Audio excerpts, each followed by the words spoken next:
શાકભાજી વેપારીને food licence આપવા માટે ફૂડ સેફ્ટી ઓફિસરે માગી લાંચ.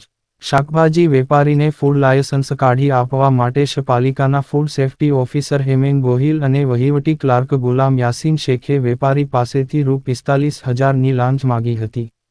પાલિકાની નાનપુરા ઓફિસમાં જ બંનેએ લાંચની રકમ સ્વીકારી રહ્યા હતા ત્યારે એસીબીએ બંને કર્મચારીઓને ઝડપી પાડ્યા.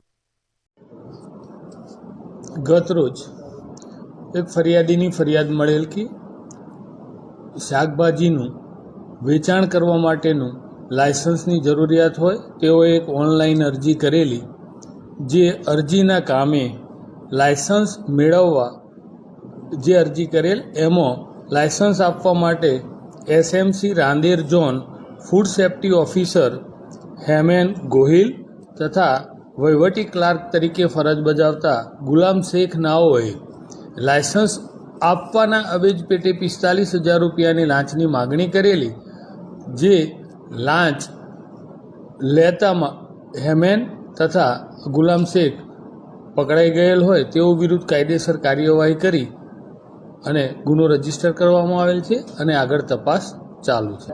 હેમેન ગોહિલ જે food safety officer food inspector તરીકે ફરજ બજાવી રહેલ છે, જેમનો પગાર 1,05,000 રૂપિયા છે, તેમજ ગુલામ શેખ એ વહીવટી ક્લાર્ક તરીકે ફરજ બજાવે છે અને એમનો પગાર 35,000 રૂપિયા. આ જ ફરિયાદી પાસેથી એ આ દિવાળી અને એવા ફંક્શનોમાં પણ આ લોકો પૈસાની માગણી કરતા હતા ગેરકાયદેસર, અને આવી બાબત પણ એ તપાસ દરમિયાન ધ્યાને આવેલ છે.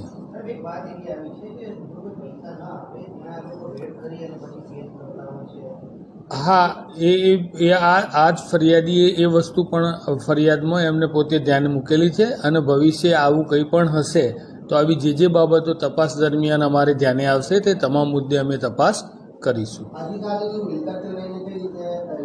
હા, એવું તપાસ દરમિયાન જે બી બાબતો ધ્યાને આવશે તે અમે કરીશું. સર, આ ફરિયાદીએ કેટલો ટાઈમ પહેલાં અરજી કરી હતી ને એને અરજીનો નિકાલ નહીં થતો હતો? એને 20-25 દિવસ જ થયેલા અરજી એ અરજી પણ આ લોકોએ જ કરાવેલી આની જોડે શાકભાજીના લાયસન્સ માટે. શાકભાજી વેચવું હોય તો એના માટે બી લાયસન્સ? હા, એટલે આ લોકોએ અરજી કરાવેલી. બાકી જનરલી ઘણા લોકો એવું કોઈ શાકભાજીનું લાયસન્સ લેતા નથી હોતા સામાન્ય, પણ એમ કે ફૂડ સેફ્ટીને ધ્યાને રાખી અને આ હેમેન તથા ગુલામે આની પાસે અરજી કરાવેલી.